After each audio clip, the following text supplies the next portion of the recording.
Hello, hello. Welcome, everyone. Just going to get settled in slowly. Sorry for the delay. Wi-Fi Malta is always a fun game. Sometimes you have it, sometimes you don't. Like Schrodinger's cat, but Schrodinger's Wi-Fi instead. But we are here and we're ready to start. So come on in, get your coffees, waters, teas, hot chocolates, what that strikes your fancy. And let's get started to learn some RG and player protection. There's nothing better to do than a RG on a Tuesday. That's what I think, anyway. So we only have 1 hour together. It's a very short amount of time to go through everything that is RG related, but I'm hoping to give as much information as I can. Feel free to ask questions as we go along. You can type it if you prefer. You can unmute yourself and speak. Either way, please go ahead. I love interactions. All right, so just a little bit about me first. I'm a psychotherapist and social worker, and I have been working directly with people experiencing addiction and their families for over 8 years now. I won't give you the specific amount of years, otherwise you know how old I am. I'm also an RG consultant for various jurisdictions, mainly around Europe. So let's just make sure we're on the same page. Responsible gambling can sound like an oxymoron. It sounds impossible because it's kind of like saying responsible drunk driving for some people. However, it is an initiative that was actually done by the industry itself to give some support, so understanding to the general public to not be afraid of gambling regulations, but rather showing the general public we are on the same page. We do not want people to be addicts. We do not want people who have problems to be on our sites. There are some operators that act as if they do want addicts on their site, but this is not the majority. I think it's important that, as much as possible, most operators are trying to be responsible within what makes sense. So RG generally means different types of limits, having a self-exclusion option that is accessible and easy for people to access, and as well as other tools that help people get in control of themselves. So this isn't I close down all bars so that people can't drink. This is having the right messaging that the people are in the bars can test themselves. People are allowed to say, only give me one drink, don't give me more, and that's respected. There's a lot that goes into it. Safer gambling is possibly the more popular term right now, and maybe because it sounds more interesting than responsible. It is not the same thing as responsible gambling, even though it is used interchangeably, but safer gambling is more broad. Anything that falls under safe play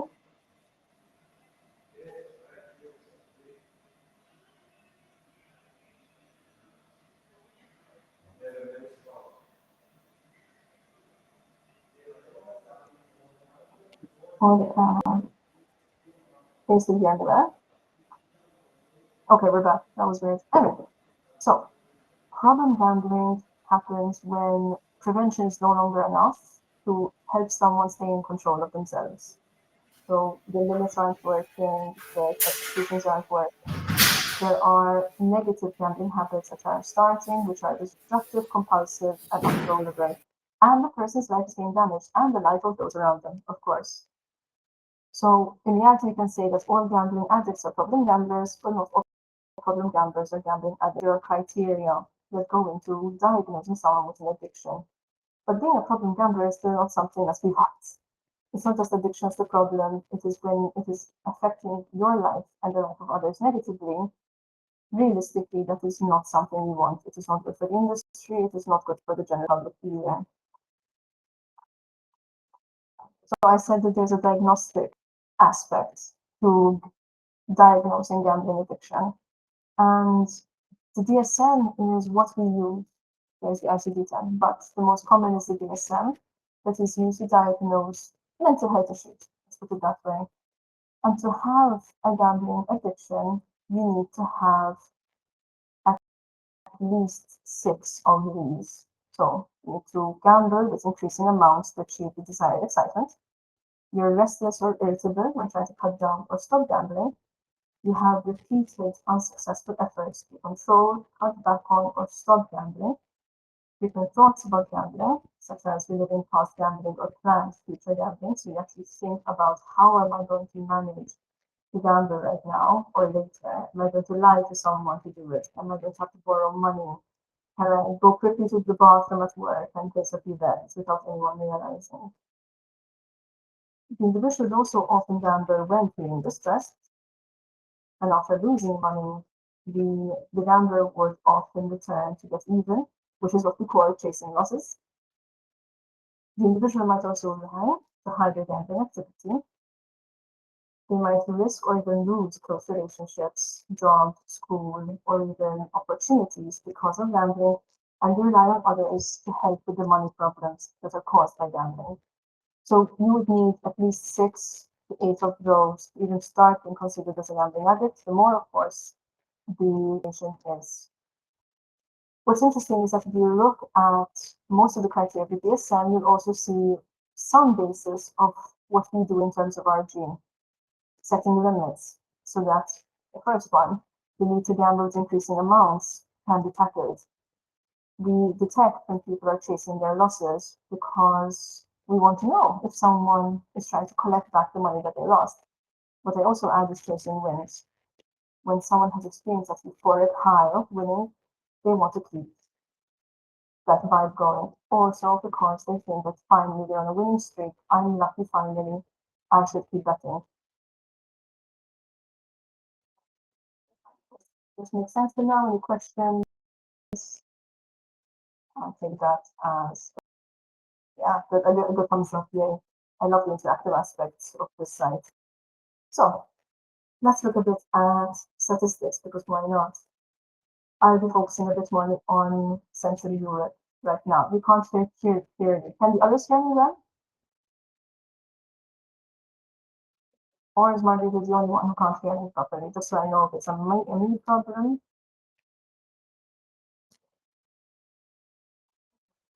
Just in case. Can't hear clearly the sounds. Okay. Let's see.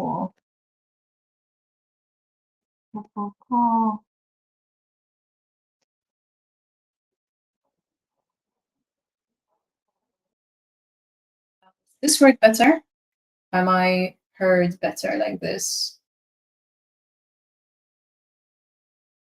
Okay, yes. All right, not muffled, we're good. Okay, my bad. All right, I'm glad we fixed it. There's an echo. It's clear now. All right, perfect.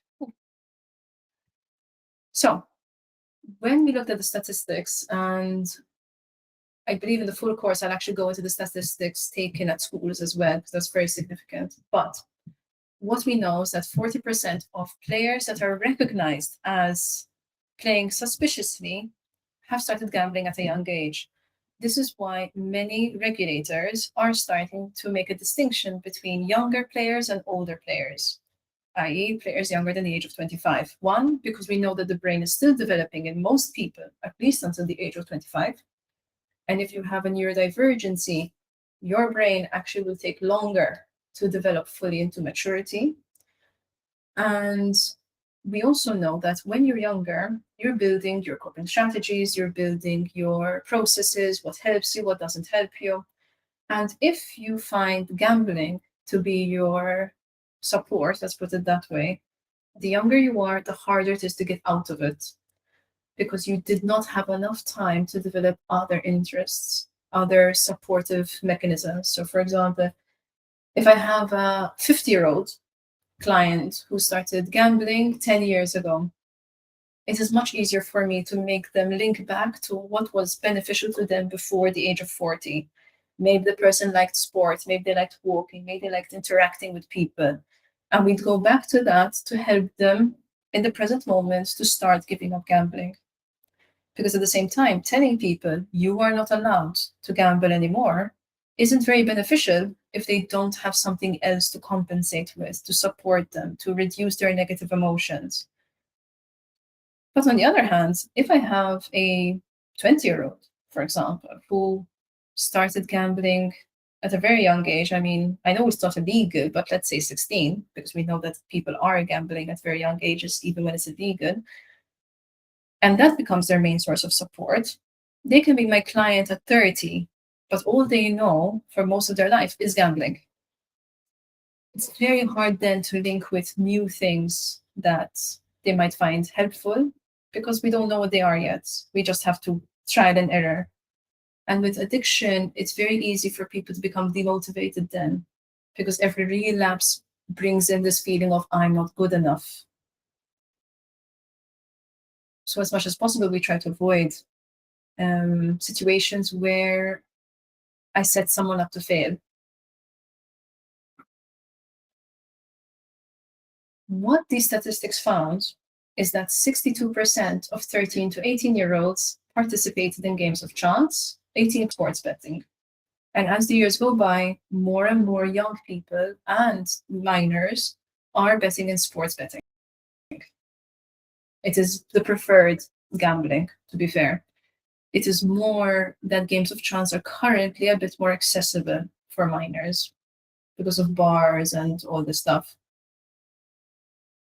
The particularly vulnerable populations are youth of a migrant background, precarious living conditions.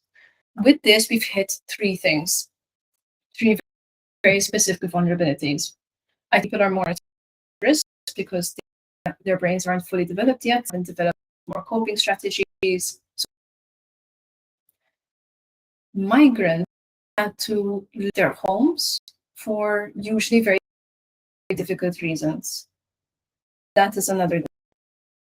And precarious living conditions. If I'm not stable in where I am, if I don't feel safe, then gambling gives me the feeling of a better life, or at least an escape of the life I'm living right now, which is also why socially disadvantaged population groups are also our populations. I get an exaggerated example of this, but it helps. If I have someone who has 3 yachts, 5 houses, travels all the time, winning or losing 1,000 isn't going to make much of a difference to them. But if I have someone who lives in rented accommodation, is unemployed, or has a paying job, if I had to win the jackpot, if that person had to win the jackpot, they have fantasies of buying a home, they have fantasies of finally being able to travel, of be putting their children through school and paying for better education. They have dreams to achieve if they had the money. The very rich person is just going to get a yacht. Emulation is association athletes. People are betting on you, and that can be very tempting for you as well. And presumably employees of gambling operators, I feel like 2 ways. You might either how much people lose, both financially but also emotionally and psychologically, and it puts you off. There can be people who are tempted by the jackpots. You're seeing the statistics, you're seeing which games result in the best wins and the highest wins, and you think, why not? Which is why many regulators actually say that employees of gambling operators cannot gamble with the same they work with. Purely so we try feeling of I know the system, I can play with the system. This feeling of I have more information, so I am more likely to win. So we say that about 1 to 2% of individuals struggle with problem gambling, which sounds like a very small amount, and sometimes things are dismissed because of that. 1% is nothing. But if you take into consideration that about 1.6 or 20% of the world's population participate in gambling or participate in the pre-pandemic, it's more now, then 1% of those would be 24 million individuals. Take those plus their families, plus their employees, plus their any employees, it is a much more significant number. Philip made a really good point. He loved esports, super fun, but started working in iGaming, and now you haven't bet in a long time. I'd imagine there's, because you're working in the sector that it put you off. So it can go either way. So the question is, do I want a problem gambler at my casino or on my website? If any of you would say yes, please leave right now. I'm joking, stay, so I can you're wrong. Or I'd actually be curious to know why. But statistically, and research has been done in this, where we took, not we, me, the researcher took 2 particular websites of the same company. One had responsible gambling systems and so on. The other one was a free-for-all. In the free-for-all, you would see there was a spike in income. The statistics, yes, of course. I'll send them at the end so that I don't lose my flow. Yes, I'll make a note. In the second one, where there was a free-for-all, there was a spike in income, of course. No one had limits, no one had to explain why they wanted to increase or decrease, apart from money laundering. Let's ignore that aspect. When there was a spike, right? But what they noticed that spike quickly became a down as players started to get off the website completely. They were blocking themselves. They were signing up with their regulated exclusion. They were excluding themselves from the website directly from the operator. The one that actually had RG tools in place and was encouraging people to use them, this big impact. But it lost. So if you see it in terms of a chart, the second option did up and then down and just kept going down as players started to quit. The second one, there was not a spike, just a build up, but the players remained. So over time, you actually make more per player as of income than if you get a chunk per player at one go, but then they're quitting. And also, don't get me started on the marketing costs of trying to sign up new players then. Now, I think, Margarita, you had your hand. You listen to you know, right? You listen to us. I'm not sure you're talking to us. What's your In the casino. I'm not sure she's talking to us, but Margarita, I think you had your hand up. You just have 1 minute if you want to share something. Unless the mic's not there.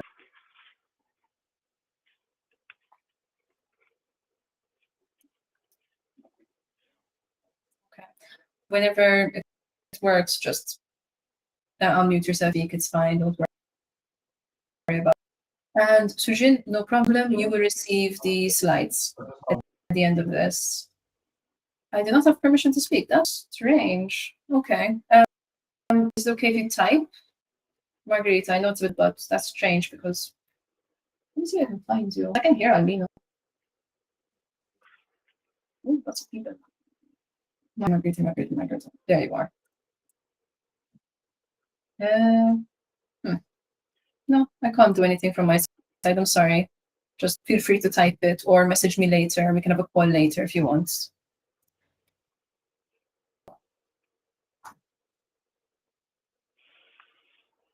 The study data was only from Europe.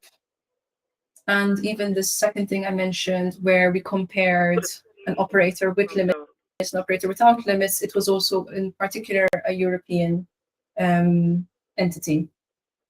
So they really want to check about the US stuff. So basically, this is a summary of what I had just said, because what happened was players were struggling and they would bring you limited streams of revenue, no long-term goals there. So which means that the customer-company relationship is very short-lived, giving more of a hassle, more of an effort, and also you are more likely to receive complaints. You're more likely to have the regulator checking up on you next online.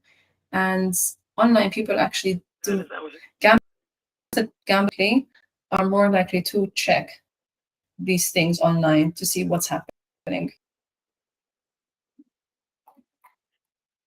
So what we need to make sure we know about addiction is that it is treatable. It's treatable, but it is Addiction is a chronic. treatable medical disease and often complex interactions among brain cycles, sharing. So it's treatable, but it's chronic. And it's a medical disease. It's not because the person has no discipline. There is complex interactions that happen between the brain, genetics are involved, well, the environment, and also life experiences and how we've tackled those life experiences. Gabor, who is an expert in trauma, likes to say that trauma is not what happened to you, it is what happened inside you, which is why the same situation affects two people completely different because what happened inside of you, which is influenced by your brain, your genetics, your environment, what happened before and what happened after. So it's not that simple to pinpoint. But actually, in the full course, I think I do go a bit more into detail about, not I think, I know, I do go into more detail about how we can try identify people who are more at risk. It is not 100% science, but it's not that bad either. What differentiates an addiction from any other behavior is that it would continue despite harmful consequences. So if I gamble, but there's no harm to me, no harm to the people around me, both financially or time-wise, then it's not an addiction. But if I am neglecting my friends, I'm losing my job, and I know this and I keep doing it, then we have a problem. It's kind of like when your doctor says that high blood pressure, I need to avoid caffeine, and your answer is sure, but I need a coffee in the morning to wake up. And I also need to have some salt with my chip, otherwise it's really not edible now, is it? And excuses. With addiction, but it is a very similar thought process that happens there. So, what is a gambling disorder? Then we mentioned addiction. What's a gambling disorder? So interestingly, it was mentioned first in the 1980s in the DSM, that thing we went. But do you know when it first became considered an addiction, not just a behavior? It was taken to be as this is a behavior issue. People who do this just do not have the right behavior. But it became an addiction and treated as such and researched as such in 2014, 10, 11 years ago. Why is this significant? Because we do not have, therefore, the right research.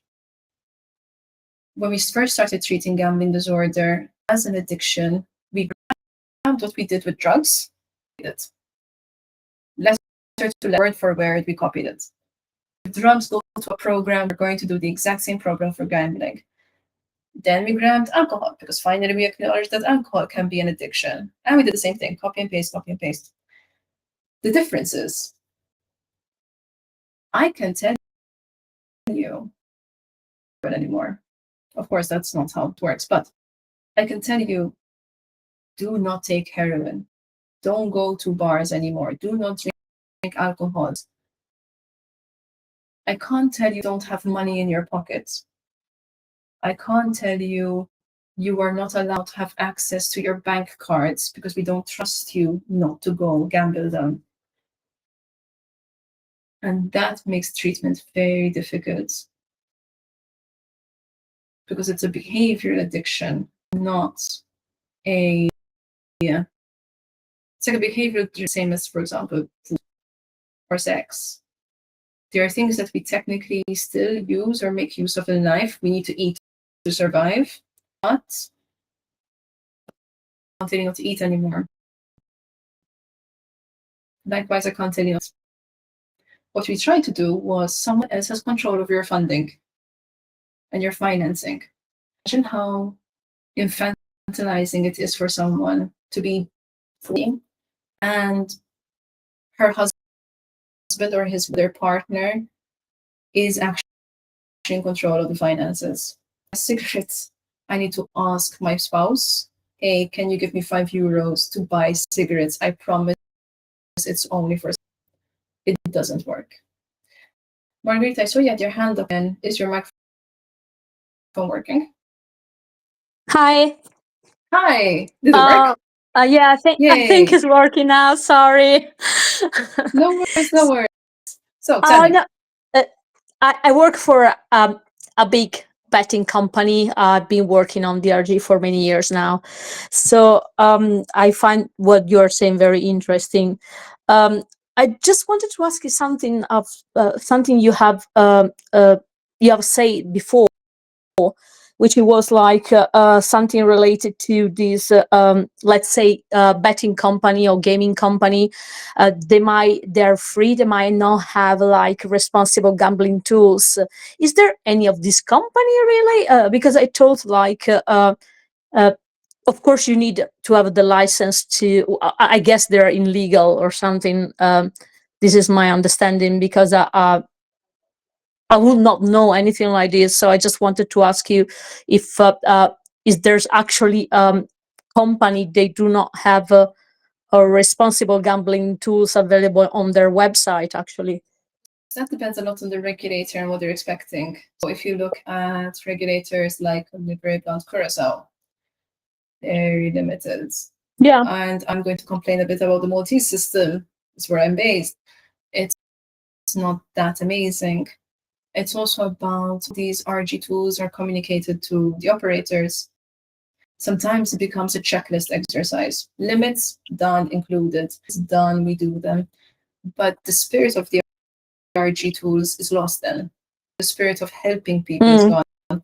The regulators that actually don't regulate an RG, so it's a free form. Some operators with RG use it and some operators don't. Great, easy money. But as we described before, that doesn't work. All right. But then we also have the reg that have the list of tools that you should be doing, but not much support and enforcement for us to even know what they're doing. All right, I know what you mean. I just wanted to to understand better. Yeah, thank you. And I'm glad the mic started working again. I'm glad. So great, thank you. So basically, what we do need more research about how gambling addiction can be treated, because we need longitudinal research. It's not about you not gambling for a month, great, but also whatever. I want people to not need or want to gamble for years and years and years. So my call to you working operators is support research. Give your numbers to researchers, to statistics, so that we can actually try to get somewhere with in reality and what doesn't. On that note, this is what we'd call the recycle. Addiction is a relapsing disease, so that's what makes it chronic. And some people will relapse 7 times before they will stop. Average means that some will take much less, some will take much more. But on average, people do relapse quite a few times before they stop the addiction completely. So generally to start with you having negative feelings. I don't like the term negative feelings, but you have difficult feelings. Loneliness, you're uncomfortable, low self-esteem, you had an argument with your spouse, you're in a crisis, and you remember that gambling used to give you a good feeling and you used to run away from your feelings then. So you engage in it. Better. You're like, great, I'm escaping from feelings. This is exactly what I wanted. But then the guilt hits in. Because you know something. You've lied again, fallen for the same tricks again. And you start to feel low. You feel like you're a bad person. And then that is the moment when people start to seek help. Which is why where I used to work before in the National Agency for Addiction, when someone called because of a gambling addiction and wanted help, we'd see that person within 48 hours. Because of this, once we lost this opportunity to break the cycle, they go back to feeling bad about themselves, and therefore gambling makes me feel better, so I'll run away again. So important we get them here. Once they've to this, you have to wait again until this point for the treatment to start. And the dopamine plays such a big part on these feelings, for sure. Dopamine is your motivation hormone. It makes you feel better, motivated. I want to do things. And gambling gives you dopamine. In the full course, we'll actually go exactly how dopamine, serotonin are affecting things, and in a way, how operators and games have been using that. Because therefore, I can link it then with how we can help as well. So, one way that we can gambling harm severity, this is something you can use from now, is the problem gambling severity index, the PGSI. And basically, it classifies someone into 4 categories: non-problem gambling, low-risk gambling, moderate risk gambling, where you start to see noticeable negative consequences, and problematic gambling. So 3 negative consequences and possible loss of control over someone's behavior.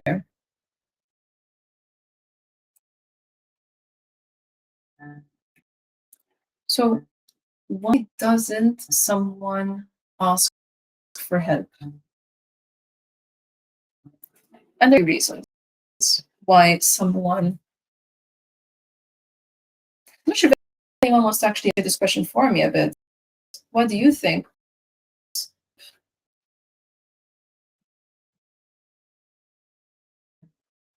Your background, that's wow, that's fast.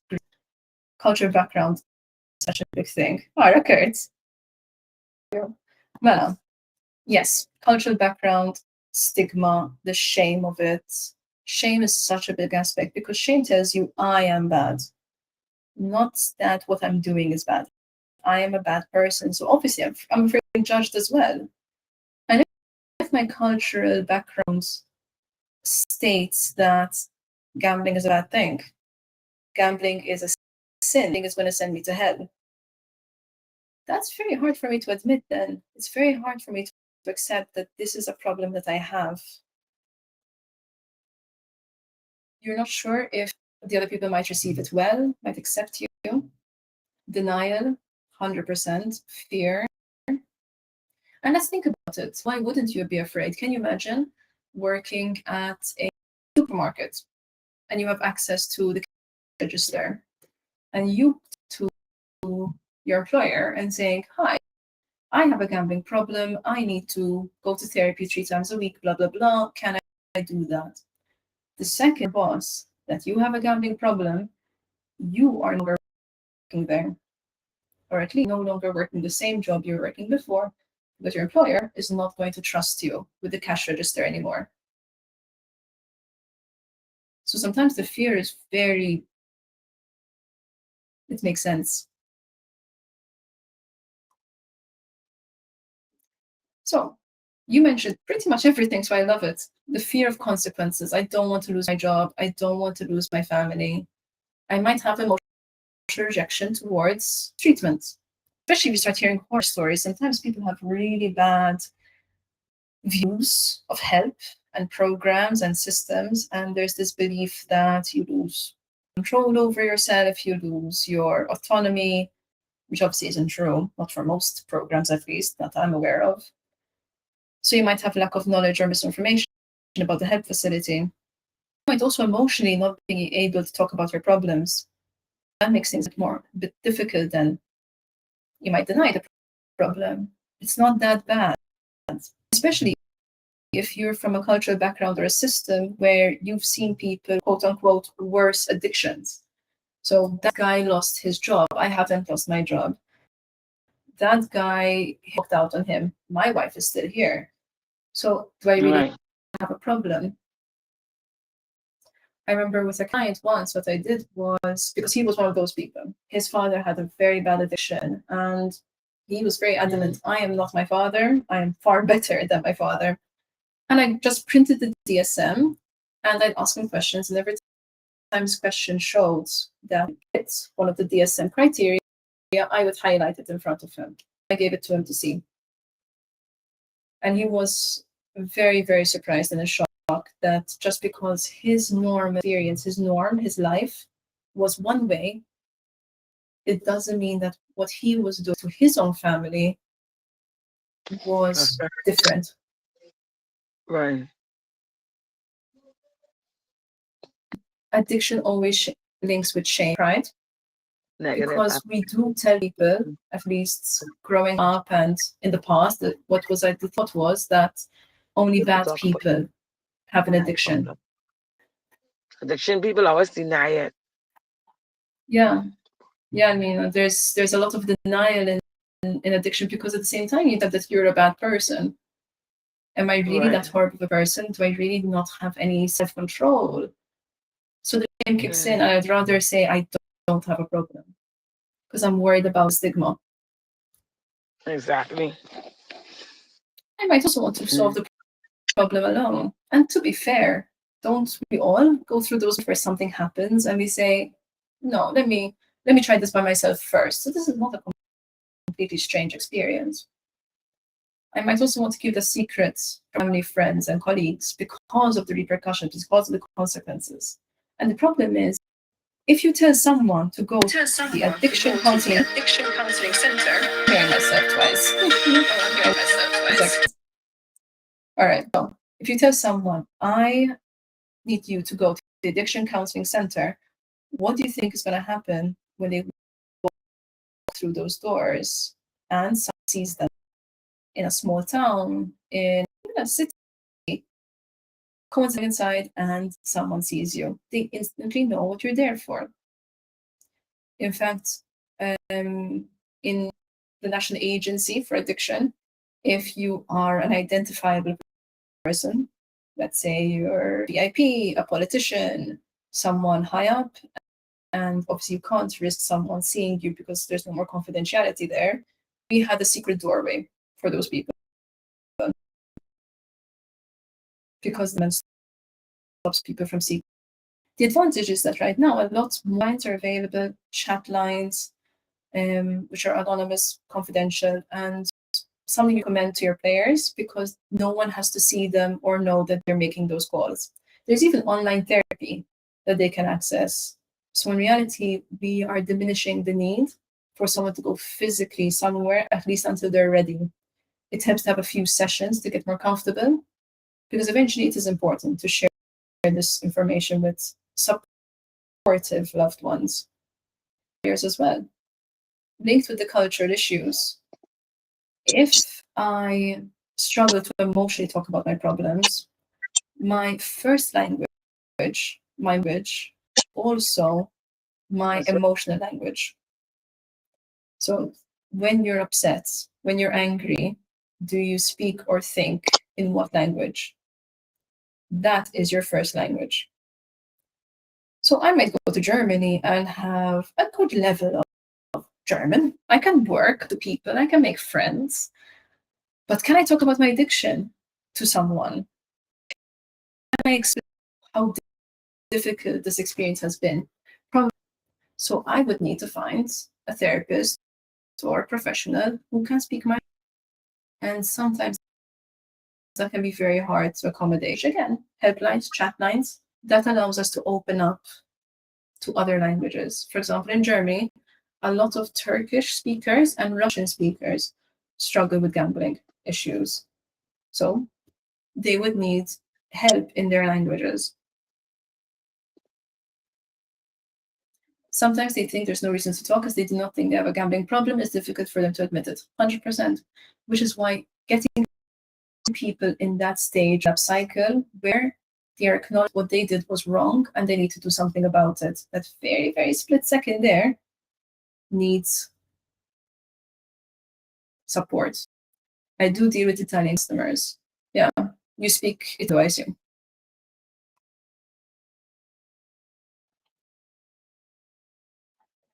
So quickly about advertising.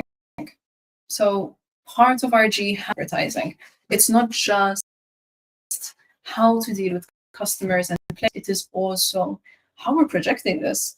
How are we projecting gambling to the general public? this can be done through celebrity endorsed football sponsorships, what information is shared, bonuses, and psychologically there's a bias. This is why regulators are actually limiting celebrity endorsements and characters that should identify with influencers. Because when you recognize supporting a brand, supporting a thing, you are more likely to trust it. And by saying somebody you recognize, I mean a celebrity you like. So let's take favorite singer. I don't know who singers are anymore. Dion. I'm old. So if I see Celine Dion advertising a dishwasher, I'm more likely psychologically to think, wow, Celine Dion likes the dishwasher. It must be a really good one. If a random chip advertising the exact same dishwasher, I am not going to have the same reaction.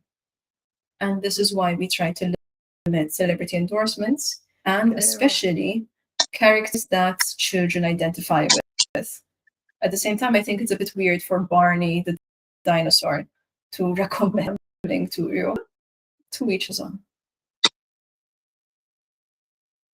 Is it important for operators to be very clear about their bonuses, their conditions? Because as much as possible, we don't want to catch players out. You might say, oh, but they should just read the terms and conditions. Yes, but the terms and conditions should be readable for anyone who doesn't have a law degree. That's right. Because, yeah. So even if you're right that the player didn't fulfill the terms and conditions, they're still going to complain to you. They're still going to bother your customer service. They're still report you to the regulator. They might even open appeals. And that is a lot of energy and manpower wasted. I do see Fred Flintstone in front of a slot made out of stone. To be fair, yeah, that would be very funny. But yeah, we can't do that anymore in most regulators. So we usually advertising regulations into three: permission to gambling advertising with just a few restrictions, a partial ban on advertising, and a total ban, which is what you're seeing in Italy, for example. I'm going to go through it now because I think Italy is a very famous case study in reality. And I'd want to compare it differently. In the full course, there's a full section on how advertising is being done and the problems or lack of problems that come with that. One thing I will mention with Italy is, for RG purposes, ignorance. It is for people to not know where they can seek safe gambling websites, which gambling websites are recognized for fulfilling those requirements, because more and more customers end up going to the black market, either or because they don't know any better. What you notice is that players do turn market when there's a lot of regulations that prevent them from gambling almost to an extreme degree, and when you don't know where to go. If I'm just typing, I'm in Italy, so I have an IP from Italy, and I find a website, it can be very difficult for me to find one unless I know the name. So advertising or a complete lack of advertising does not mean a lack of interest in the thing. It's kind of like you don't need to see dishwashers on every single billboard for you to think, I think I want a dishwasher in my life. For context, I'm not trying to dishwasher. I don't know why that is the main example coming to my head right now, but it is what it is. I don't know what's going on. Yes, what's up, Amina? Hi, Amina. Your microphone's not muted and it's being quite disrupting. We can hear what's going on in the background and clicking and things. Can you keep it muted, please, unless you've got a question? Thank you. Great. So, when players gamble, what's the point? Well, unfortunately, many players resort to gambling because they think of it, and that's actually one of the reasons I don't want people to play. to gamble. Because when you think that it's for money reasons, it stops being fun. We don't go to work because it's a super fun experience. Maybe your colleagues make it fun.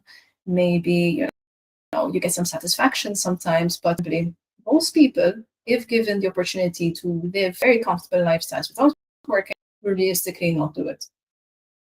So why do you want to make gambling a job too? So in reality, it's not that they want to make money. It's because they want to make easy money. Some players hope to win their losses back.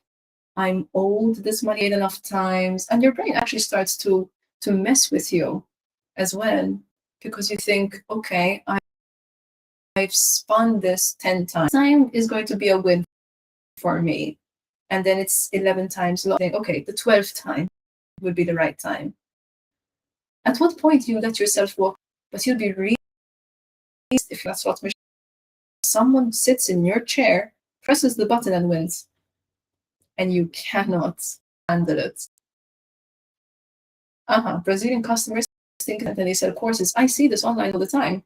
Courses or comments on like Reddit of how people are betting to win, but specifically to make money. You see it in these groups, how to make beer money essentially.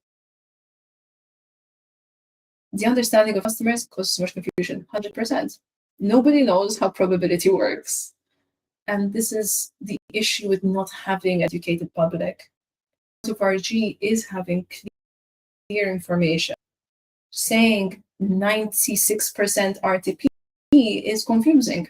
That means I win 96 times out of 100. But that's actually not how probability works. Part of the issues with whole courses that was being mentioned is that there's tactics and waiting times and stakes. Players believe influence their chance of success. And with those three, players can have much worse gambling habits than someone who's just playing for fun, even if they lose. And the expectations don't meet reality. So players will complain to you, and you don't want that.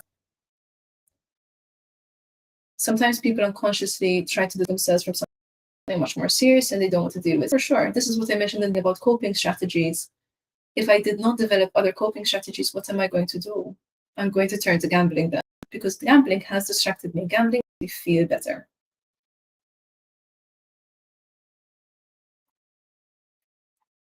So there are cognitive distortions that happen to the brain, and I'll go through them very, very quickly. When experience misses, our brains tell us, okay, great, the next time I win, because dopamine is still released in my brain. Researchers do brain scans that waiting to win or lose gives you almost as much as the same amount of dopamine as winning does. And if the next bet is instantly possible, then I don't have time to think about the fact that what I did lose.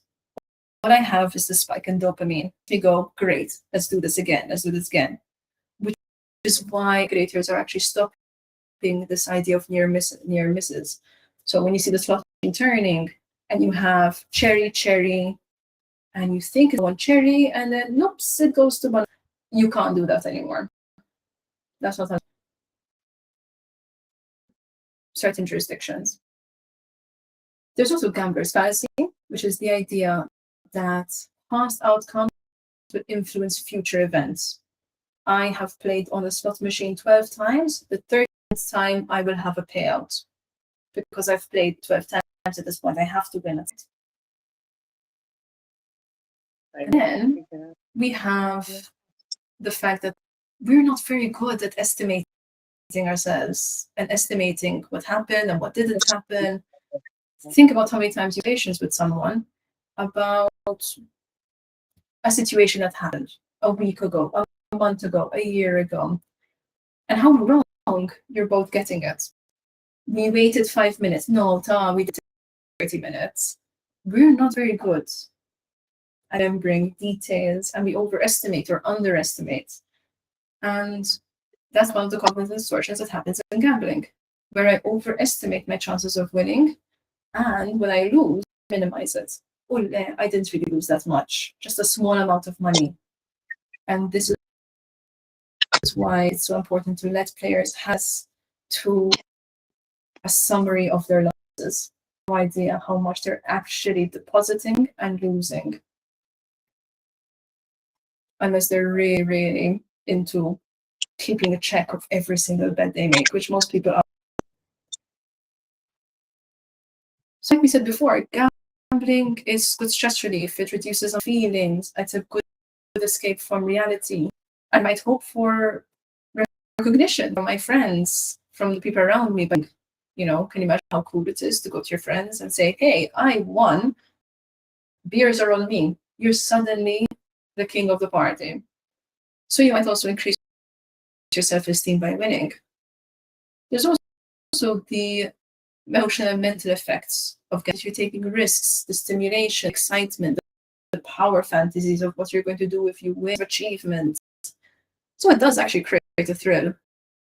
Some spaces you can have even what is called game intoxication, where a certain space is created in your brain of how amazing this experience is, and it's hard to get out of. It's very similar to what happens when people take drugs. So when I win, I feel happy, I feel successful, I feel powerful. But when I lose, I feel disappointed. I might even no worries, thank you so much for being here. Back to losses. I might feel inferior, I might feel defeated, panicked. And if I'm spending more than I can afford, I might even have suicidal thoughts. However, it's very difficult for me to experience loss when the next bet is in. So money is only a means. And dopamine keeps me motivated to repeat my bets, to keep playing as much as possible. So to go straight to the RG tools, as you know that there is service which need to include cool-off periods. I cannot exclusion too early. For infinite self-exclusions, there is a cool-off period of say 7 days when I can request it. In some jurisdictions, you have to do at least months first before you can request the end of the term. It needs to be reliable. So once self-excluded, I cannot receive marketing material. And as much as possible, once the player has returned post self-exclusion, give them a break from the marketing for a bit. Excluded. And there's a reason why they came back. Self-exclusions need to be fast, accessible. It should not take me 5 business days and a lot of bureaucracy to get excluded. It should be very simple, click, click, click, done. And then you might block and ask for further information if needed. And be fast. But we also have other tools that hopefully stop someone from needing to be blocked. And these are limits, the loss limit, wagering, session length, and the bet size. The more of these you have in your system, the more power you give the player to take control over their gambling. You don't need deposit limits, but they do want loss limits. After a certain amount of loss, they need to or be encouraged to take a break, for example. Right? Do this with them. What we look for when we at if someone has an RG issue or not. We add the classics: increase playing time, increase deposits, increase in the wagers, playing during strange hours for the player, not for you. Failed deposits, of course, multiple cancelled withdrawals, and awkward deposit amounts. If someone's depositing 25 cents, why? Why not just 5? Depositing 7 and 50 cents, why not 5? Why does it have to be such an awkward amount? There's no indicator where you look at and you say, this is definitely it. This is the indicator that shows that this person has a problem. In reality, you're looking at multiple things with a holistic view of each player. So failed for one player are not the same meaning for another. When a gambler exclusion, who do they direct them to? So yours is actually dependent on the own policies. Usually it's the player protection department. department. It depends as well if the player has marked self-exclusion because of RG reads. I always find this a bit funny because if I know that I'm going to be fully excluded because of an addiction, I won't tell you the addiction. I'll tell you I'm excluding because I don't like your games. That way I have the chance to come later. But this is very much dependent on the policies of the casino. I personally believe it should always go to player protection. Strange hours. So according, for example, the German regulation, anything at 12, so midnight till about 6 a.m. or 4 a.m. is considered strange hours. But then again, someone with a newborn baby who keeps being woken up every 2 hours, that's not strange hours for them. Someone who's used to working nights and it's their off day, that's not strange for them. They're off, they're used to sleeping during the day, strange for them. So strange hours, I think, is subjective, but regulating it to mean nighttime play. And yes, Margarita, change of playing behavior. This is the best thing you can look out, to be honest. So having systems that can actually show you the different play styles and what has changed for the player. That is incredibly important and useful information for you. So I'm aware that it's already 4. So let us. It's a lot of information. I'm sorry that we didn't get through. People get excited. But the full course has all of this and much more in so detail. We'll actually have time to really discuss everything. So we'll talk about what is player protection responsible gambling, what are harm, how we are going to use them to players, what are the legal considerations for you to think about according to different jurisdictions. I think we can also learn from different jurisdictions, even though your jurisdiction, how to communicate with players, also the suicide prevention. Unfortunately, gambling is the addiction that has the highest rates of suicides. And the sad part about that is that the sad part about gambling is also the only addiction where you are sure, or one of the few addictions where you are sure suicide was intended and not an accidental overdose. We'll also talk about advertising and the implications of that, and we'll conclude. Any final questions? Anything you want to ask, of course, you can ask me later as well. I'm just going to drop in my email. So thank you so much, guys. There's my email. If you have any questions for some reason, you wake up in the middle of the night, think I said, I'm very sorry about that, giving you nightmares, feel free to an email over there as well. I'm just going to share. Okay, so Lathera, Adam, just take a note of the names here, please, because of the kids. And yes, the course is beneficial both for people who have, also people who've been in the sector for a while. It helps each other when we experience the veterans are doing, but also when we experience what newbies are experiencing as well. It's always beneficial. Thank you so much. Thank you for your time. You have my email if you need anything. And of course, thanks so much. Have a great rest of the evening, whatever time zone you're in, and see you around.